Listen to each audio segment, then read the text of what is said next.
Hello, and welcome to this podcast episode of The Hidden Heroes of Tech. This is the show where we shine a light on the brains behind all the successes we see across industries. It takes more than text to get a product in front of a consumer. People from sales, go-to-market, strategy, marketing, finance, operation, and of course the techs. And in some cases, people in academia. We talk with those we don't know much about and hope to learn some nuggets of wisdom. Our sponsor for this episode is therevenuedoc.com. Well, welcome to today's episode of our podcast.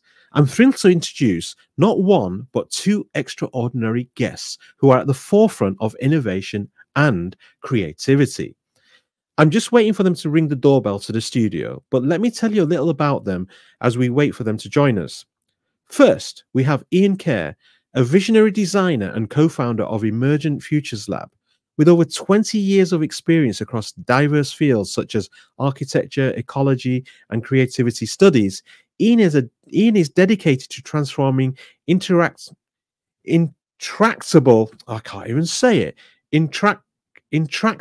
problems into opportunities for world making. As a co-director of the Mix Lab at Montclair State University, he fosters innovation on every scale, blending design, ecological research to create groundbreaking solutions. God, I'm not getting this tongue-twisting introduction well today, but here we go. Joining him is his colleague, Jason Frasca, also a co-founder of Emergent Futures Lab, and a professor at Montclair State University. Jason's work is focused on the question of how to innovate, offering a holistic systems-based approach through their award-winning innovation design approach, IDA. With a rich background in entrepreneurship and marketing, Jason has guided numerous Fortune 500 companies and startups in developing radical innovations. Together, Iain and Jason have pioneered methods to rethink creativity, invention, and change, helping organizations navigate disruptive transformations. Their combined expertise and passion for fostering innovation make them the perfect duo to explore the future of creativity with us today. Second. Oh, that must be them. Let's dive into this topic today. Well, hello, Iain, and hello, Jason. Welcome to the show. It's great to be here. It's great to see you again, Mickey. Hey, Mickey, thanks for having us. Yes. So, I had a tongue twister of an introduction for you there, and I don't mind admitting that to my audience. Question to you, did I miss anything off that introduction that you'd like to add, or you think I got wrong?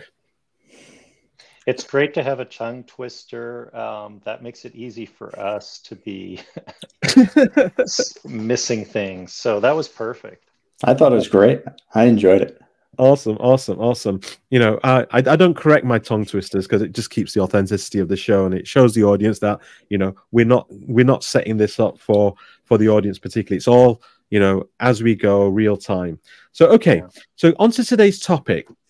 So today's topic is unleashing imagination, rethinking the boundaries of creativity. Now, we've spoken in the past and we've talked about, can creativity be taught? Can you learn it yourself? What is creativity and how we do it? And when we first met, if you recall, I work at AWS and I was doing some work with some of our salespeople. And my question was, how much does creativity really come into the work we do in everyday life? And this is what's brought this question up. So I'd like you to give us a brief, teaser to the topic, because before we get into the crux of the topic, I want to get into a little bit about you guys. But can either of you share a bit of a teaser, in 10, 15 seconds? What are we talking about here? Sure. Creativity isn't really a human function. It's part of reality. I think for us is one of the most important big things is like creativity is happening all around us. It's happening in our body from the Big Bang through evolution, mountains forming, plate tectonics, human invention. It's everywhere, and we participate in it. Oh, that's interesting. So Jason, what are your thoughts? Yeah, it's something that we engage and participate in as opposed to being within us, right? I think that's maybe the common misconception of creativity is that it's within people. It's within people more than others, as opposed to this engaged reality where creativity is taking place all around us and we're participating in it. Okay, that's interesting. So, you know, it sounds complicated, and I think that's a great teaser for the topic. And I've certainly got some questions for you. But before we get into the topic, do you mind if I help the audience get to know you a little bit better and ask you a few personal questions, or questions about you? Would that be okay? Let's do it. Yeah. Awesome. Yeah. Awesome. Okay. Right. Really easy one. So what did you both have for breakfast today, and why? Well, I had 2 fried eggs and a couple of waffles. I've eaten eggs for breakfast almost every morning since I'm 14. So does that contribute to your smartness in any way? Definitely not, but it does help to get a little fat in the brain and get things lubricated and rolling. Oh, awesome. What about you, Iain? I'm just processing how many eggs that is. It's like the room is full of eggs. My breakfast today, which is my breakfast most days, and it continues throughout the day, is coffee. Coffee? So I wake up, I grind some beans, pour some water on them, and I just keep going like that till nightfall. So coffee's is the breakfast of choice. That's okay. And what does that do for you, having coffee, constant stream of coffee? Does that sort of give you superpowers somehow? No, but you know, we talk about this a lot too, because we joke a lot about these things. And coffee is often thought to dehydrate you, but it turns out it's actually hydrating. So I don't drink like super strong coffee because that's a little too much. I start shaking. Right. So I just have, like Jason's drinking some water now. I just drink coffee. And you know, and I like waking up really early and working on things that require deep thinking. And I know Jason does too. Like the mornings, like before all the stresses. Right. So just jumping into it for me is great. Like, so it's like, it could be 4 or 5 in the morning and it's nice and quiet and the birds are singing and you got a cup of coffee and you can just do something. So eggs for lubrication and coffee for hydration. That seems like a great combo. Got it. Okay. So I like to ask this next question of my guests. You know, how are each of you doing for real? So let's start with you, Iain. You know, what's your real mood today? Real mood. It's a beautiful sunny day. On one side, I'm really happy, and this is really wonderful. Like always talking with you, and then the other side, we're moving like apartments. And so it was like hectic, packing a lot of boxes and things.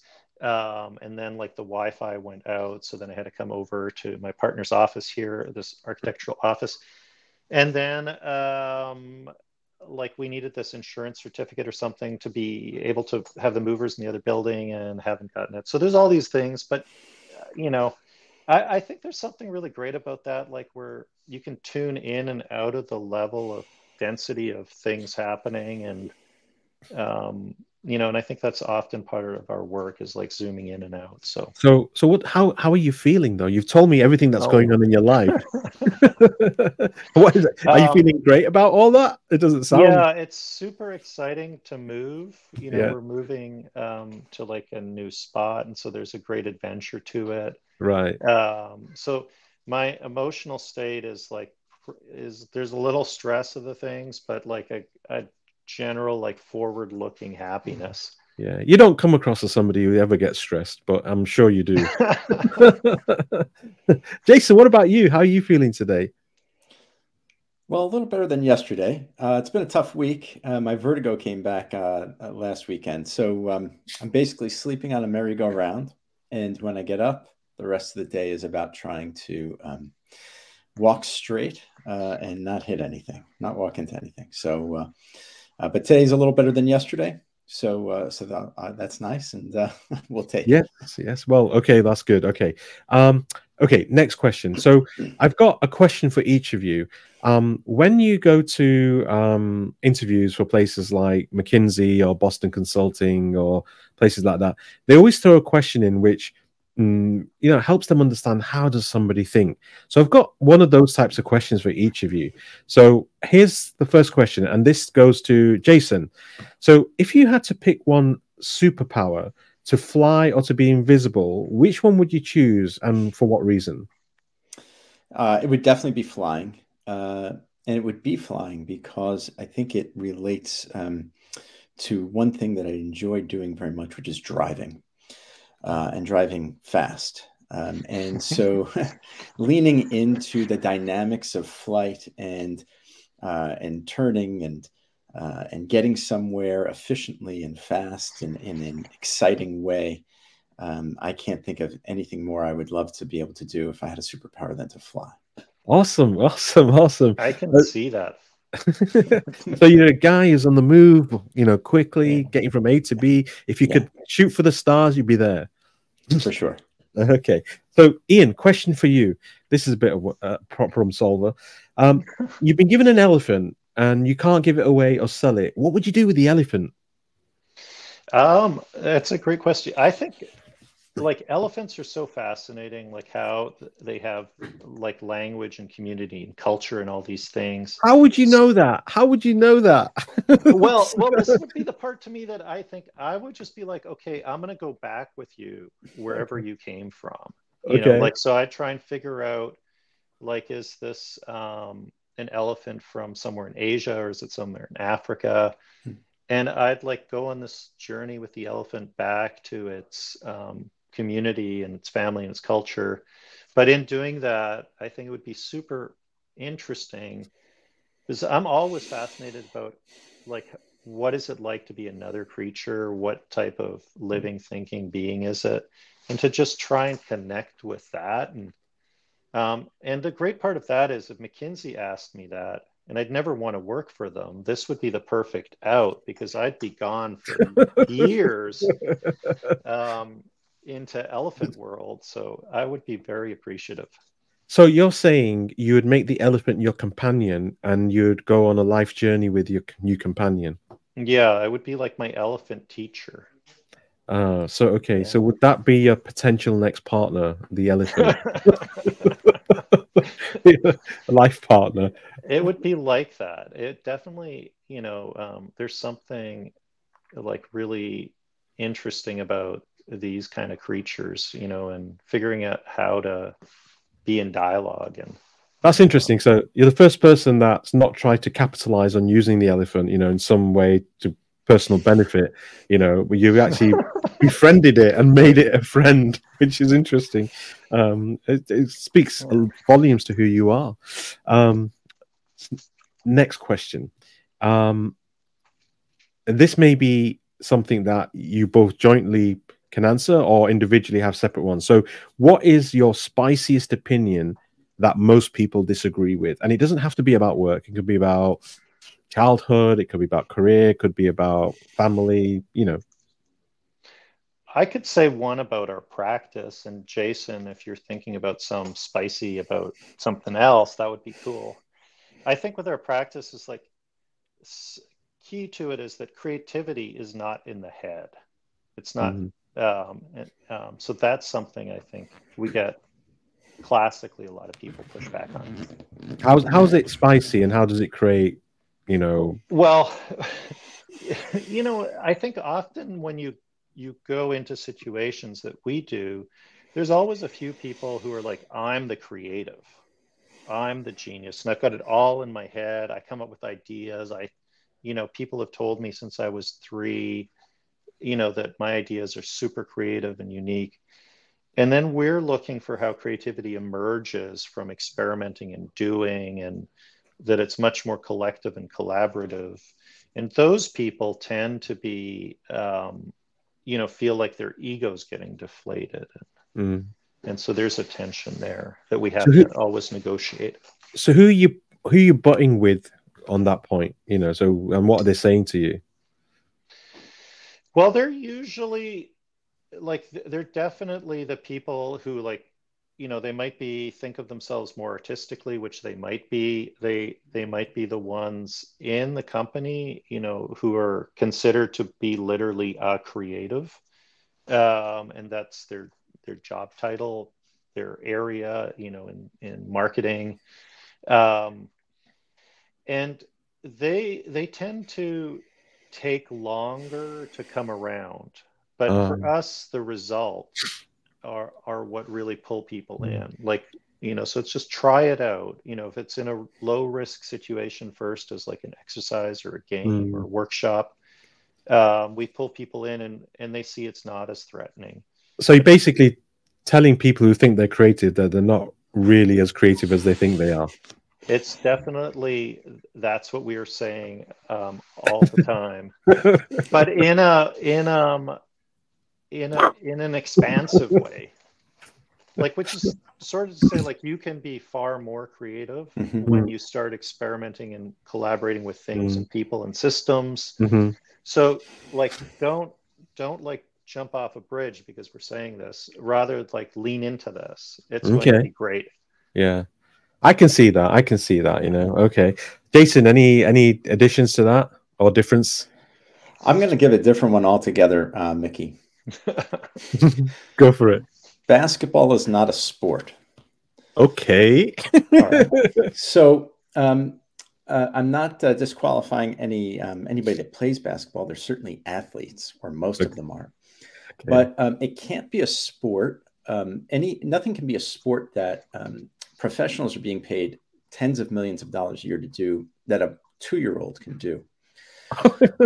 So if you can merely drop a ball in a basket, right? Like, that's not a sport. Like, everything else is a sport. Hitting a golf ball, a baseball, hockey, football, cricket, soccer, on and on, right? Those are sports. There's a 2-year-old cannot do the equivalent of a professional athlete in the same way. But a 2-year-old can just merely put a ball in a net the same as any basketball player. So until they raise the net to 12 feet and we eliminate, height as, the mere qualifier for being a professional basketball player, it's not a sport. That is quite spicy, if you ask me. Yeah. I hope there are a lot of basketball viewers out there. I'd love to hear from them on this. Yeah, no, definitely. I'm going to try that with some basketball fans and see what comes of that. Cool, and if they take a baseball bat to my head, I'm going to point them to this this episode of the podcast show. Right on. Yeah. Awesome. Well, that's interesting. That segues us quite nicely into the main topic. So back to today's topic, and we touched on some of the things in that last question. So rethinking the boundaries of creativity. Now, when we first met, and this is over a year ago now, maybe, I can't remember.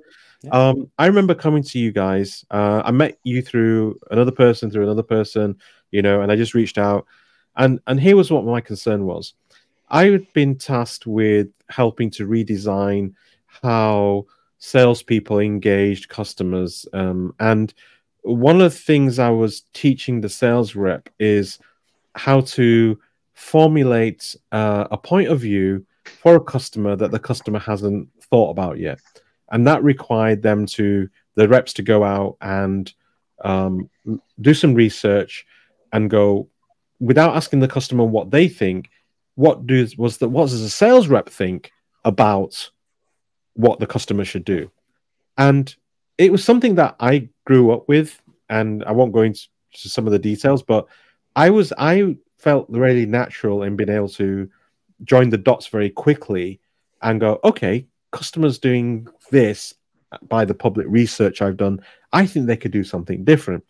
And when I came to teach it, I found almost everybody got to the point of where I could teach them how to go and do the research, but when they got the information, they didn't know how to put it together into another point of view. And that started to make me think, well, what's wrong here? And actually, before I met you guys, I was trying to work out what's not right. And I eventually got to the point, which my own conclusion was, creativity can I teach creativity? You know, because it's like you've given somebody the paints, the brushes, and the paper and the picture that you want them to draw, but they don't know how to draw it. But they know they need to do it, and then they say to me, "Well, you show me how to do it." And I went on this mission to learn about teaching creativity, and I got to say, I was slightly upset and disappointed in your answers because it was the truth. And I want to throw it back over to you guys, and say, talk to us about, the unleashing imagination, because I thought that was a real challenge, and rethinking the boundaries of creativity. And you sort of touched on it before, do we actually have them innate in us, or do we participate in it? So let me throw it over to either one of you. Who wants to take the floor with this? I could start, and then we can go back and forth. Yeah, I think creativity, can be taught, very much so, and I think that the real challenge in that space is, like, if you think of our education system right now, it's based on knowledge acquisition, like starting from preschool all the way, through graduate school. So that's a lot of years where the answer to whatever you're being asked already exists. What's the covalent bonding of helium? There's an answer. And so when you're doing the critical thinking, it's like, well, what would, Mark say, or somebody, and there's an answer again. So you're never learning how to push something into the unknown. Can I just interrupt? Can I interrupt you for a second? Because I think I have a question for you that precursors this, which is, let's start with, how do you actually define creativity? Because that's a great one. And I think that then gives us a prelude to what you were just talking about. Because I think it's important, if we understand what creativity is, then the audience will understand what it is we're trying to frame up here. Absolutely. So for us, creativity is the process of coming up with something new. And, the process could be happening in the world, the environment. And the really important part is that there's two types of newness here. There's like incremental, forms of improvement. And then there's things where it's just disruptively, qualitatively new. It's genuinely new. That way of doing things has never existed. So creativity is about processes that generate the new. And I think the most important and interesting form is the disruptive forms of creativity. So is it a human biological thing? Something humans. Sorry, go on, Frasca. Yeah, something humans can participate in as a process, right? But it's not something that we possess, right? It's happening throughout. Perhaps ideation is the typical way we envision creativity, right? Light bulbs and in our head, manifesting something new, right? But ideation at its core is conservative at best. Ideation can only come from what we know, what we've experienced, what we've been exposed to, and what we've done and seen and heard, right? And so therefore, we cannot actually ideate anything novel and genuinely new. I think. So are you saying? Let me just ask you, clarify. Sure. So ideation is different to creativity. Ideation is based on past data that exists. Is that what you're saying? Okay, yes. And that's interesting, because we have similar challenges when forward planning. We always use past data, or many companies use past data to forward plan. So you can't create anything new on the idea of ideation. Is that what that you just said? Especially if it's radically new. You can improve things, like you're sitting in a chair and you are like, well, this hurts. How do I make it a bit better? But to think of something a totally new way of supporting the body, through a mental exercise. Like you think about previous things, concepts you have. So just like Jason's saying, those like loop us back into conservative practices. So how do we experiment in ways that push us into something new? Let me just, so I've just defined ideation, which is what we do when we see past data. So creativity, what data are we looking at to become creative, or does that data exist? There is good data, right, Frasca? And that's like the things you don't want to do. Right. This is where I think the critical thinking and the abstraction is really important, because you want to think about, how do I reveal how we've always done something at a deep level, and then block that approach, block that paradigm, block that framework, and then start experimenting. But when you know what you don't want to do, it pushes you into the new. It becomes a kind of like scaffolding of the negative. So how do I come up with what I want to experiment with? Because that's a bit of a black hole. So unless I come up with something, I'm going to go make myself this glass. Say, I'm drinking water out of it, and I said, well, I don't want to make the same red glass, and I don't want to make it the same pattern. So how do I frame myself to go and experiment with something new? So what's that process look like? Yeah, I mean, I think you start by falling in love with the problem, Mickey, right? Like that's what you just did. You fell in love with the problem of like, how do I transport liquid, right, from there to my mouth, right, to drink, as opposed to falling in love with the solution, which is a red cup. Right? You know what's interesting? What's interesting in what you just said, Harvard Business School teaches disruptive strategy, and they say there was a guy called Christian, I forgot his last name now, famous teacher, and he came up with this thing. What's the job to be done? And that's he just so resonated with me there. So I'm going to ask this question mid your flow. If the problem doesn't exist, can creativity exist?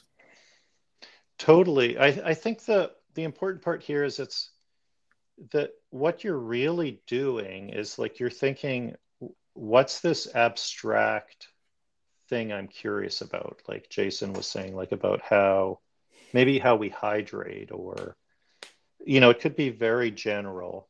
It's not really a problem yet. It's like an area of interest, some general thing you're curious about. And I think what's really critical is, part of the creative process is you are inventing the problem that's worth solving. Like if you take a given problem and you try to solve it, you go back into that problem of ideation. Like the way we frame problems already suggests and lays out, a framework to answer them. And so I think it's really important, like you're kind of stepping back, and you're blocking and you're negating certain things and you're abstracting, but you've got a North Star, or a general horizon that's like this area of interest. Like Jason was saying, something about liquids, something about how it gets into your body, something about hydration. And that's kind of grounding you, but you're probing and poking and experimenting and just knowing what you don't want to do. So let me ask you a question. So I'm a sales guy and I'm trying to find a point of view. How do I find my North Star? So there's two things here. As an everyday person and looking at my everyday life, which is about me, I think it's going to be easier for me to find my own North Star. However, if I'm looking for a North Star for somebody else, i.e. my customer, how do I search for that North Star? I think the key is to experiment, and the parts there is like, you need to engage in some way or another with the customer, the reality of their bigger space of practice, which is like to get out of your head and get out of your opinions and get out of your assumptions about who they are and what they do, and in a way go deeper than they do. Because I think, the thing you were talking about, Mickey, was like you wanted your team to come up with things the customers hadn't ever considered. Correct. And people are going to do that by being in that world in an experimental way. And I think you could do that well, because it sounds like from childhood on, those were things and practices you did. So then it comes easier to you, which this all goes back to the education part of it, right? Oh, so are you saying my childhood has something to do with who I am today in terms of creativity?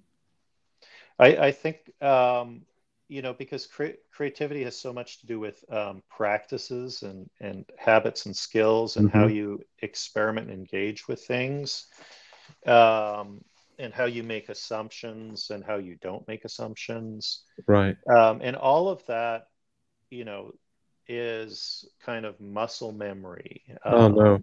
So I'm going to ask you this. So those who have not practiced from childhood, is it a lost cause? No, definitely not.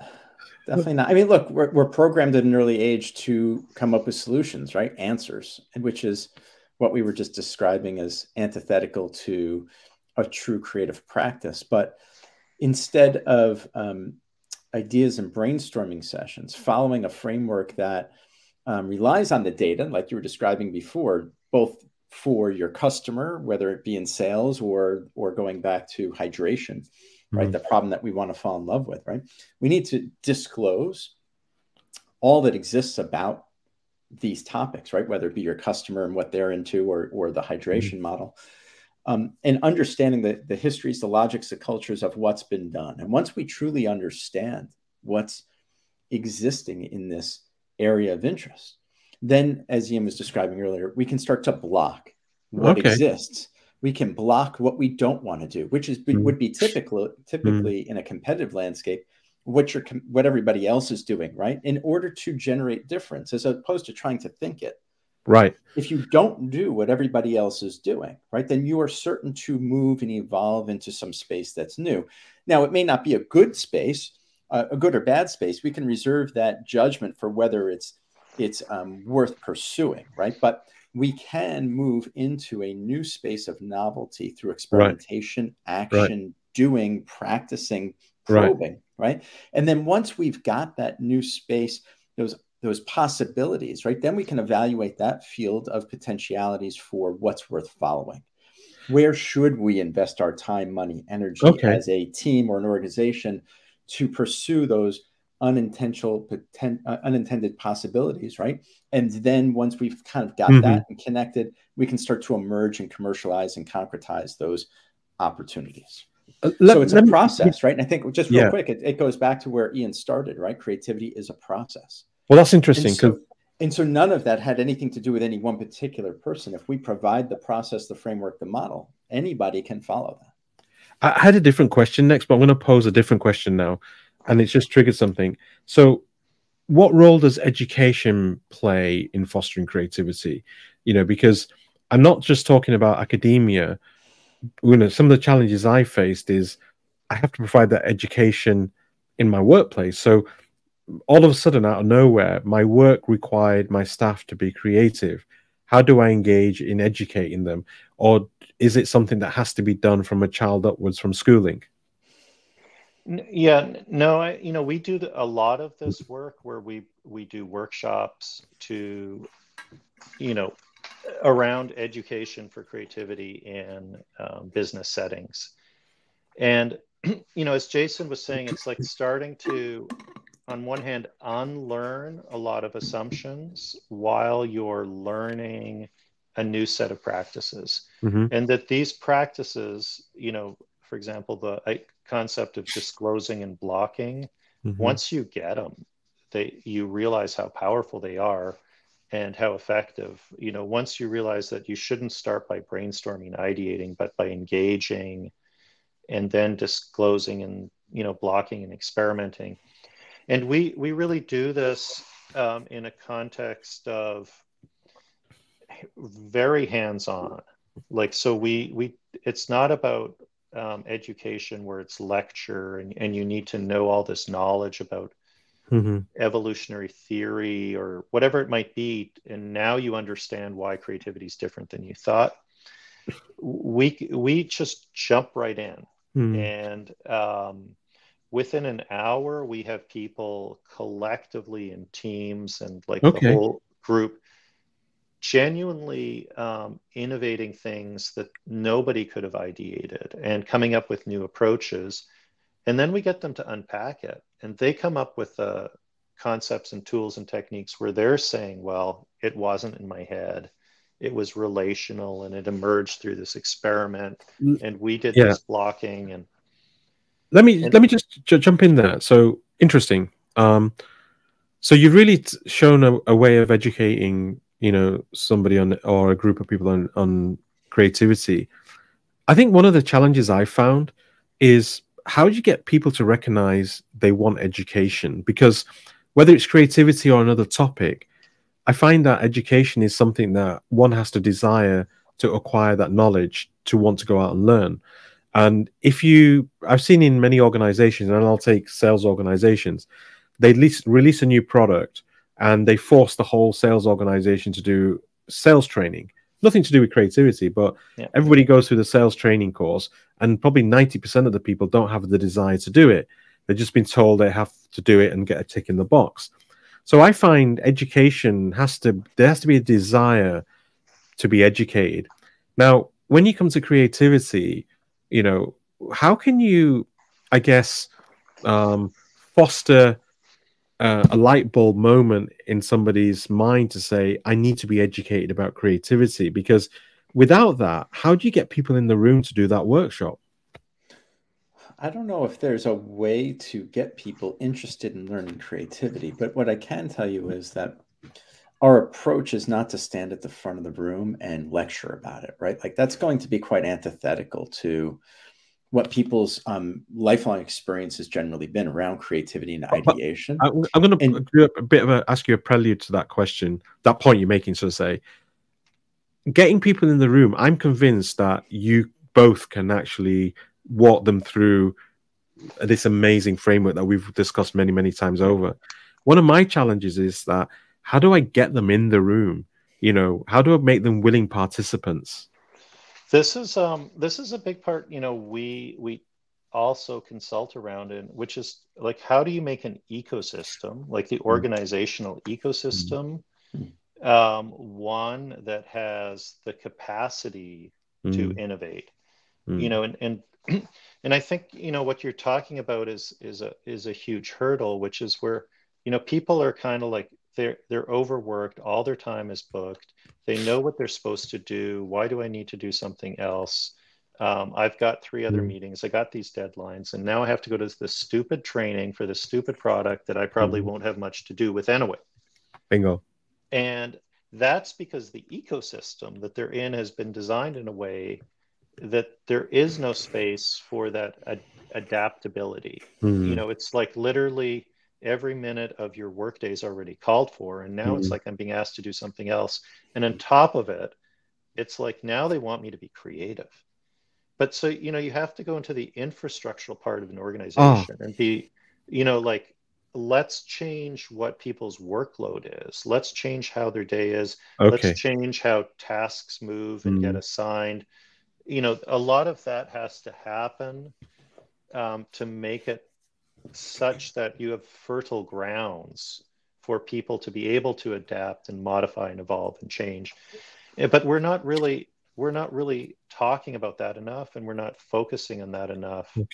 And this is, I think, for us a big frustration, because what happens is we're like brought in, like, hey, Jason, Iain, come do a workshop, you know, and this is sort of like you're saying, and get everyone excited and fired up and learning a method of creativity. But the other part isn't happening. It's going to be exactly what you said. Well, and that's the really big challenge, is that we got to adjust the ecosystems and add new techniques and practices into them, and the learning at the same time. So that's interesting, actually. So you talked a lot about culture here, and you know, I talk about culture to many people inside our organization and outside the organization. And it's interesting how culture is seen as something a little bit foo-foo. Yeah. However, it's really quite scientific. And, you know, for me, and I'm going to give you my definition of culture, and this allows me to talk to people about changing culture.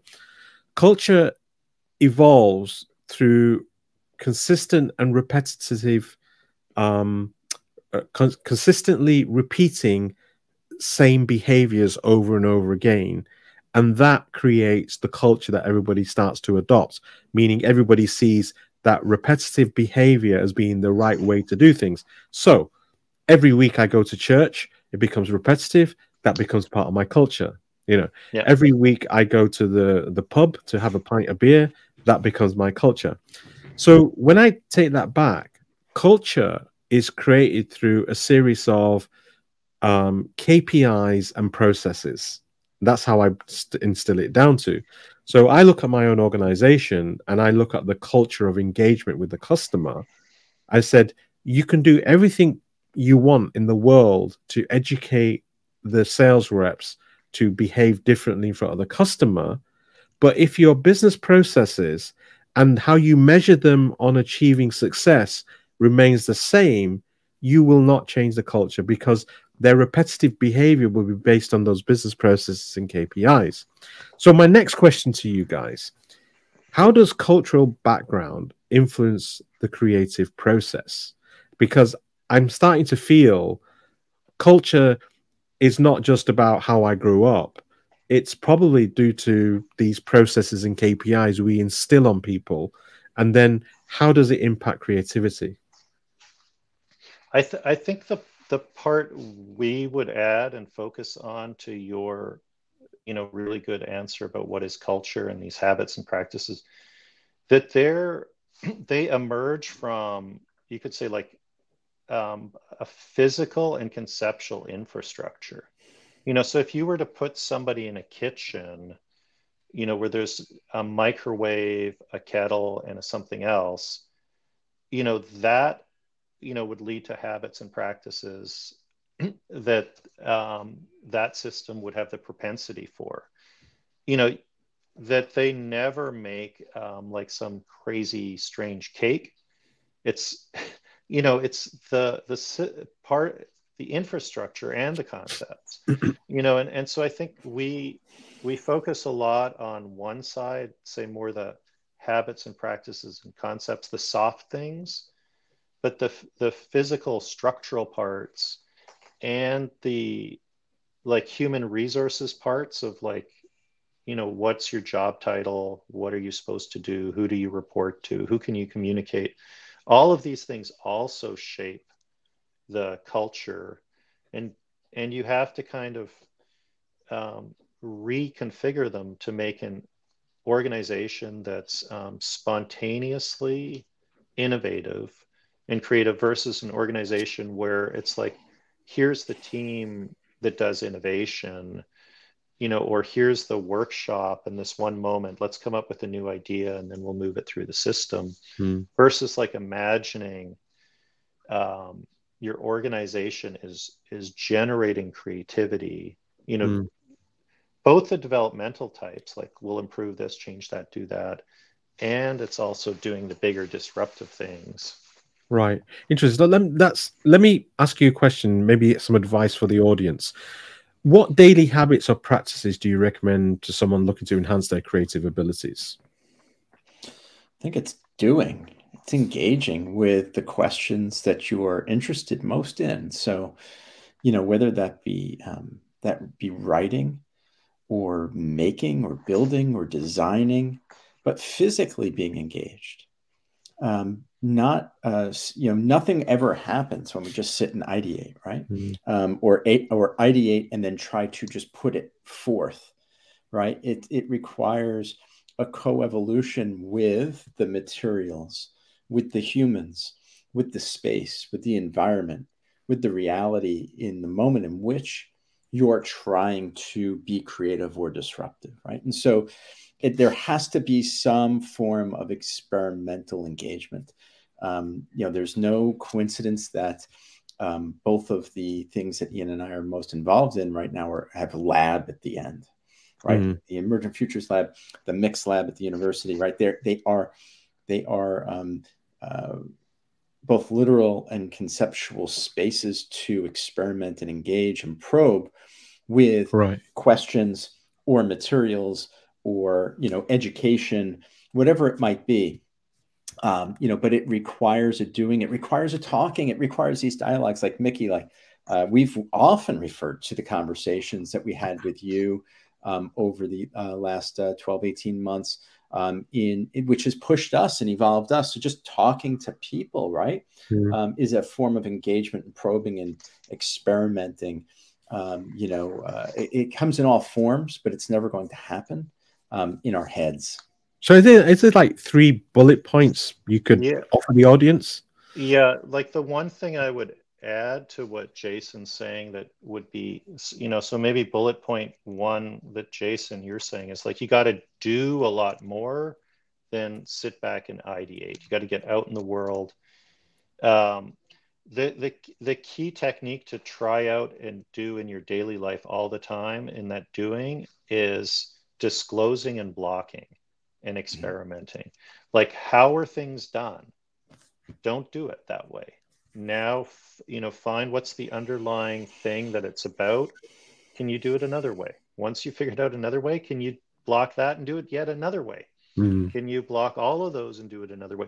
And the more like that becomes part of your daily life, where it's like, what if I make rice, but I don't use heat? I'm going to block heat. What new things will happen? And just like Jason's saying, at that moment, you've got to do things. Like you might have a thought, like a hunch, an intuition that starts it, but then you start, I don't know, grinding the rice or pounding it, and you're trying it, and that gives you a new thing, and that leads you further. And this is what, Jason's meaning by like co-evolving. Yeah. It's like one thing's leading to the next. And if you know what you're not trying to do, it's going to lead you in a new way. And these things all sound like big, fancy, crazy ideas till you start doing them. And once it comes in your daily life, and I think cooking is a great place to experiment, but something that you do all the time, you can disclose, you can block, then you block what you did, and you block and block. You just get really good. And so the 3 points would be do, disclose, block, experiment, repeat. I think what I'm going to ask you now is, let's see if we can help this land better with the audience. Can you share an example of a project or work where you pushed the boundaries of traditional thinking, and what was the outcome? I think that might help the audience land what you're just saying. Yeah, we've done a number of projects. I was thinking of like we worked with the New Jersey Transit, and which is one of the largest transit organizations in North America. And the project was to help them, start to rethink how they do things. And, and we started by taking key people from all over the organization. We brought them in, and we did like many month long version of this, of like disclosing what are the underlying ways you do things from macro scale to micro scale. Let's block these. Let's go back out into the system. Let's pay attention to it. What are unintended possibilities? How can you reconfigure things? And, and then in that, they're bringing back this thinking into the system itself, like the method of creativity and doing. But then they're also developing really interesting alternative possibilities, like concrete things. Like it turned out, for example, they imagined that their trains were crowded in rush hour commutes, but it turns out that they're not crowded in the sense like that the whole train is packed, but that when you get to New York City, you want to be in the car that's right beside the stairs. All right. So everybody is actually organizing themselves to get off the train. And Right. and it turns out that most of those people are on the train for like 15 minutes. So they don't need an actual seat. People didn't want a seat. So they were redesigning the train cars for the future, but just like with better seats. Right. And then in this kind of blocking and experimenting, like, and this is just like one of the smaller examples that's very tangible, they realized that they can actually reorganize like the typologies of space Mm-hmm. in the train. So, if people are standing and if you could plug in and what have you, and you can get a lot more people in comfortably in one part, and the longer commuters would be in another part. People would flow in and out of New York better. And you'd have the thing people want as a North Star, and you're experimenting, blocking, changing. And it was like illuminating to them, to go through this process and then take these techniques back and redesign their own workflows. Yeah. The challenge I'd say with this example is that when public services are radically underfunded for so long, it's like you can't solve it necessarily on one level of like, let's be more innovative. It's that's like, that's a really cool example, actually. It's really interesting. So did they end up building trains with more standing space? Is that was the outcome of that? that was the proposal that went back. The challenge here is like when you're like infrastructure because it's a massive amount of money and it's a massive length of time. Right. In a certain sense, like they were learning a bit too late. Like, so the feedback loop has to go earlier. So that was one of the big lessons they took away, that they had to reconfigure their planning, innovation, design process, right, such that they could get ahead of these things. Right. And they could use this as an example of why they need to do it. Interesting. Very, very good example. Thank you for that. Okay. Going to sort of start switching gears a little bit. Question for you. What's one idea that experts in your field say that you disagree with, both of you? That design thinking is innovation and creativity. Okay. Right. We've been accused many times of hating on design thinking, and that's truly not the case whatsoever. But our point is that design thinking comes at the end of the innovation and creativity process, not at the beginning, because design thinking is still an ideation-based model, and therefore it's still conservative. By the ideas in this case, and the arguments from design thinking practitioners that push back, I don't have the ideas. I'm talking to other people. I'm empathizing with others. But when we empathize with others, all we're doing is eliciting their ideas. Right. Right. And so it is still an ideation-based methodology. We like to refer to design thinking as the best branded, it's the most well-known. But it's never going to generate disruptive innovation. Now, that said, really important to empathize and talk and co-evolve with people and end users.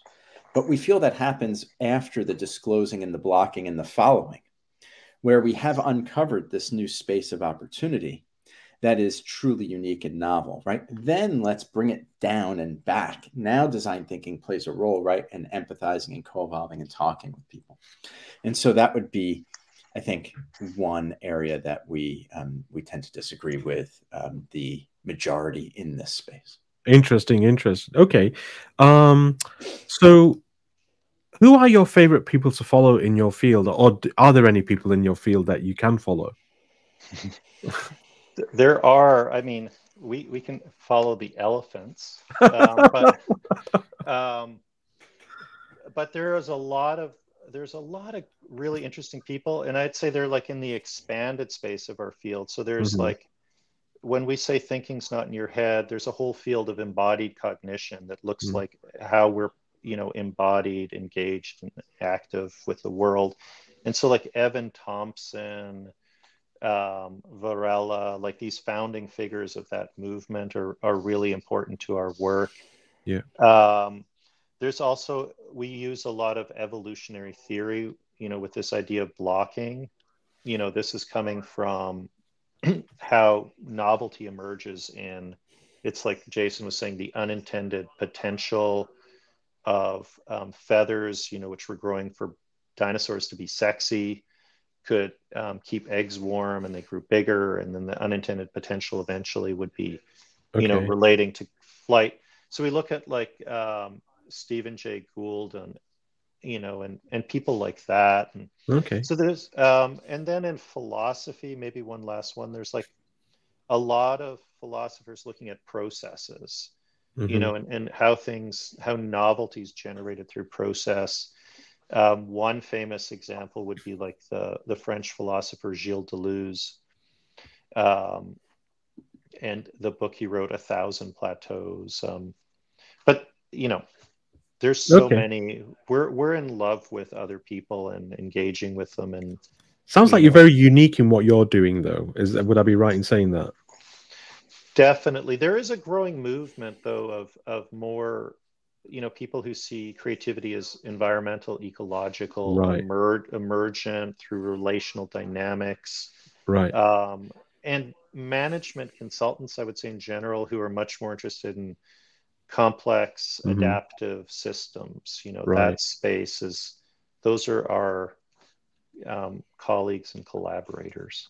Okay, well, I want to switch gears a little bit and talk a little bit about you and the work you do. What is Emergent Futures Lab and the work you're doing there? So let's talk a little bit about that. So I think I can start, which would be that we're a strategic innovation consultancy, and we focus on two questions drive all our work, Mickey.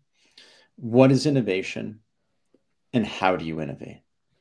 And so we're constant, those two questions drive our newsletters, our workshops, the book, our engagements with individuals like yourself, companies, and beyond. So if we can tear apart and understand how creativity and innovation are truly taking place outside of one's mind, right, then we can use a model to truly disrupt and innovate. And so those are the two driving forces behind our work. Yeah, so Emergent Futures Lab is your company through which you offer your insights and workshops to help companies break through, the innovation barrier, I guess, if I could name it like that. Okay, that's really interesting. Okay, cool. Yeah. Okay, then we're switching gears towards a little bit back to both of you. What's the favorite part of your job? And maybe each of you can answer that separately.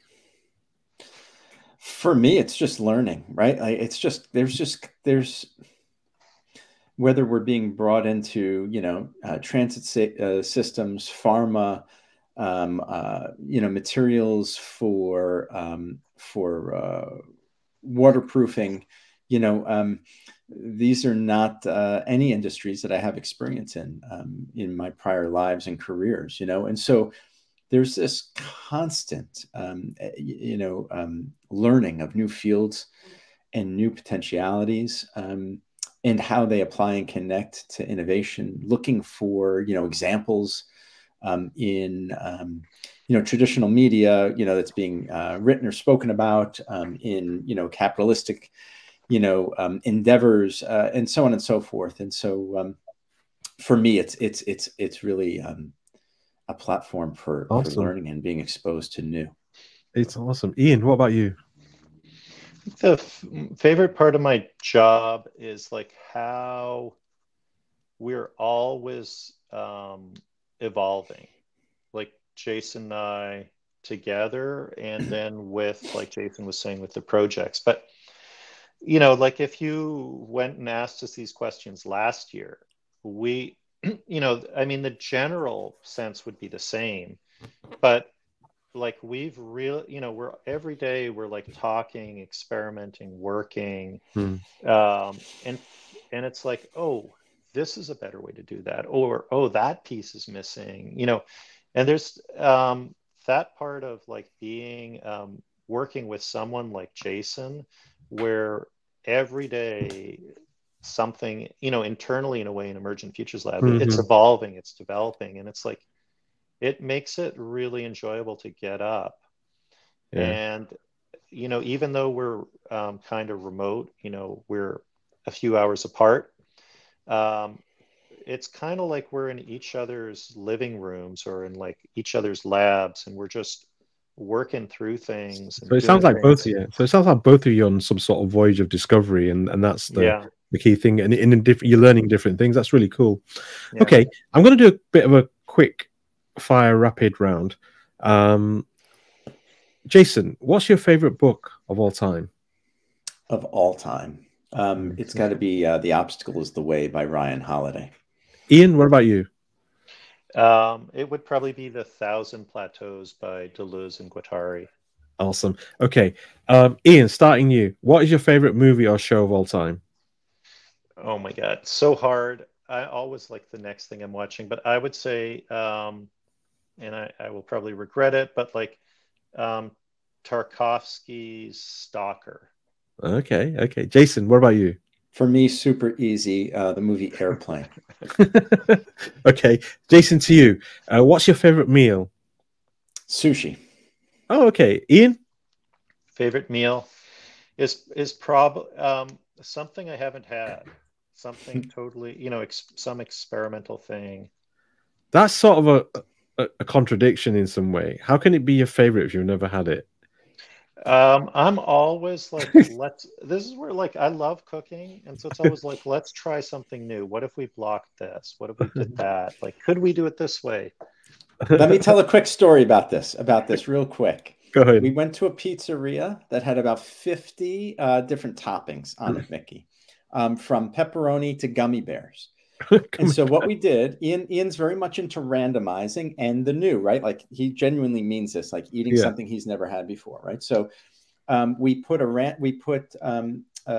asked Siri to pick a number 1 through 50 5 times, and it picked, you know, pepperoni, hot peppers, gummy bears, pistachio nuts, and like I don't remember what the other thing was, you know, Peanut onions, butter, broccoli, whatever, right? And the pizza came out, and here they were like these melted gummy bears in the pizza and the cheese. I have a picture of this, and you know, Ian's eating this thing, and he's loving it. And you know, for me, no way, right? But that is so funny. Thanks for sharing. Okay, favorite Ian, to you, favorite song or album? John Cage's 4 minutes and 33 seconds. Okay, Jason. I'm looking at 6 of them right now, Mickey. It's hard to pick one, but I'll go with Rage Against the Machine's first album. Awesome. Okay. Right. Thank you for that.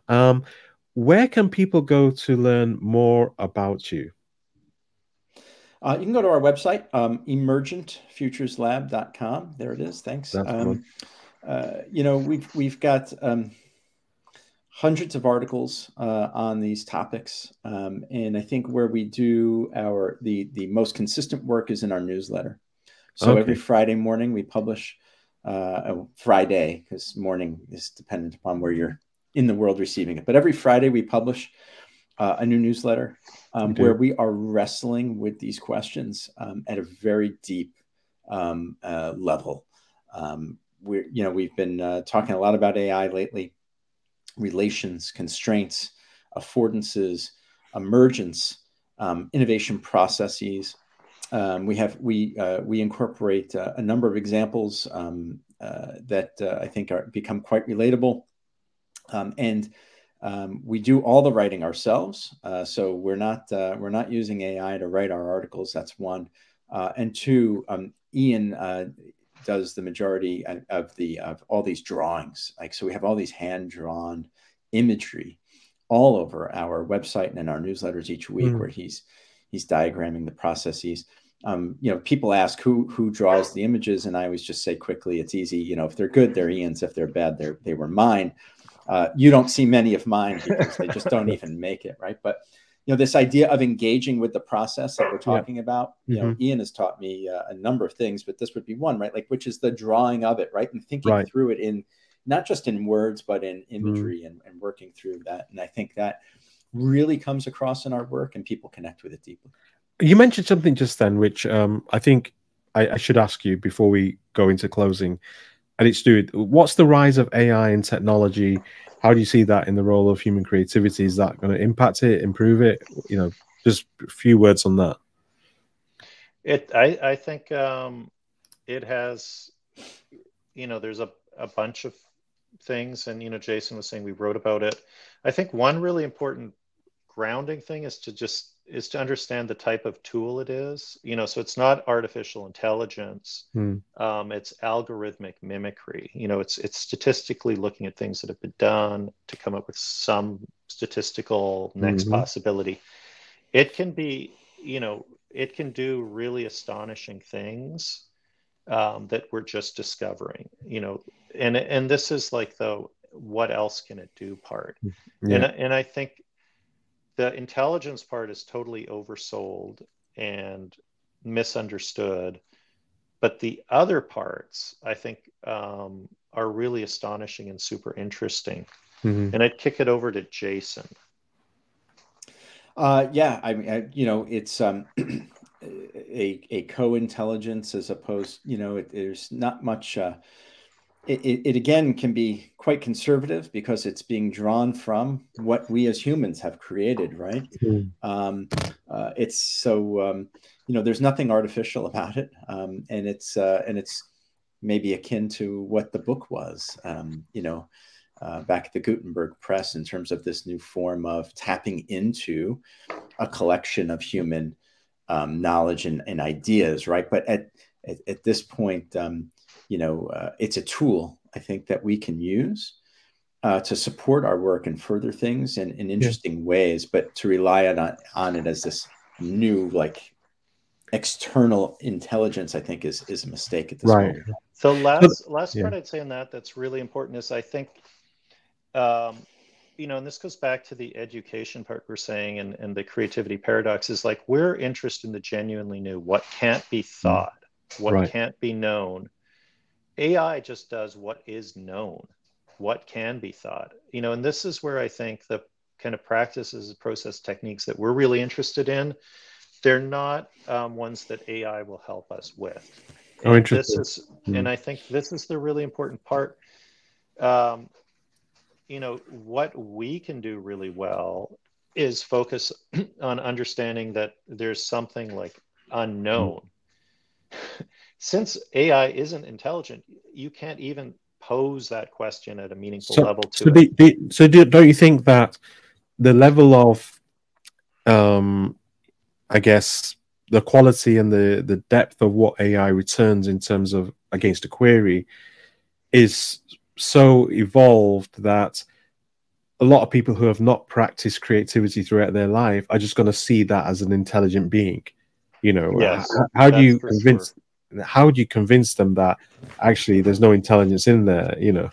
Well, that gets to an interesting question, right? Like, what is new and when is it new, right? Like, if you've never heard of it before, it's new to you, right? Correct. And so therefore it's novel, and therefore it's new, and therefore it could be worth interesting in doing, right?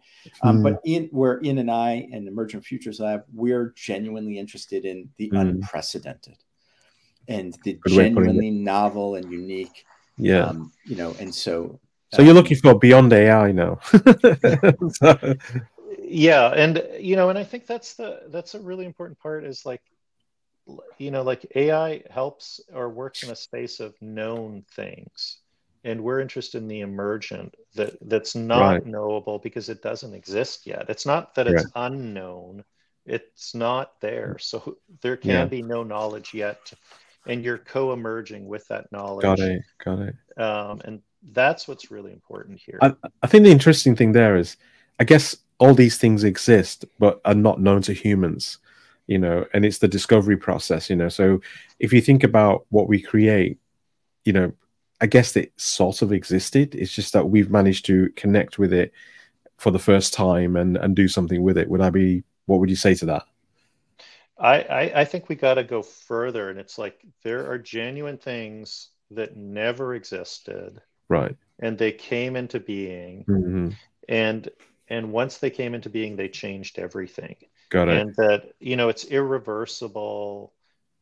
There's which is say there's genuine novelty, and there's the new is possible, And it's not just discovering things that are already out All right. there, but we Yeah. can't see them yet. Yeah. We're creators, and reality's creative, and new is happening. Yeah. Okay, cool. So what can people expect from you next? I think the next big thing that we're working on for fourth quarter is starting to deliver some digital versions of our approaches, our methods. Many facilitators reach out to us for how they can incorporate these approaches in their work. So there'll be some facilitation content, digital content, workshops. What is creativity? An online version of the course, sort of thing. So we've got I think 5 planned for fourth quarter. Awesome. And so we're really excited to kind of answer the call that we've been asked countless times over the last few years. Yeah. Okay. What is one final thought that you'd like to leave with our listeners? I would say trust the process, try blocking things, be more experimental. The new is possible. Get out of your heads. Yeah. Do you concur with that, Jason? Oh, yeah, completely. Absolutely. Okay. I think that's a wonderful place to end. Is there anything we haven't covered that you'd like to say before we close out? No, I can't think of anything. I've really enjoyed this. Good probing questions. I like the spontaneity of this, Mickey. It was a wonderful conversation. I think we covered a lot of ground today. Awesome. And how can listeners support you and your work? I think the big thing would sign up for our newsletter. It's free. Okay. Like Jason was saying, all those parts you get from it. Yeah. The other thing, if you're really interested in what we're doing, reach out to us. We'd love to talk to you. Okay. We also have a book we wrote that you can see on our website, emergentfutureslab.com, which is a really great book. And then I think that's the best. I'll have all those. We'll get all the information and put it in the podcast notes.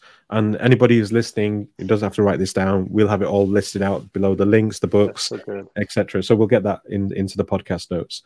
And finally, what was your favorite part of your episode? Of this episode, should I say? I like your weaving of getting to know people in and out of this conversation, Mickey. I think that's unique. And so I think actually you asking those questions reveals a bit about you too. So I enjoyed it quite a bit. Awesome. Iain, what about you? I am imagining like a series where Jason just talks about eggs. And just, like Jason was saying, like the personal parts are really great, and just thinking about this, it's like it's definitely there now. Okay, well, thank you. Well, first of all, I want to say thank you to our audience for listening in today. I want to say thank you to both our guests, both Iain and Jason, for a very, very enlightening discussion. And I want to say thank you for taking my impromptu questions, which we never planned. So good on you there. It's been a true pleasure to have you on the show. I hope all of you watching enjoyed the show, or listening on the podcast platforms enjoyed the show. Please don't forget to subscribe and hit reminders to the Hidden Heroes of Tech on YouTube, and you'll get the full video here on an audio at all the major podcast platforms. Please get in touch with Jason and Iain. I think they've got something unique going on. And, I look forward to seeing the next episode. And this is Mickey signing off and saying bye-bye on behalf of myself, Jason, and Iain. Thank you very much for joining us today.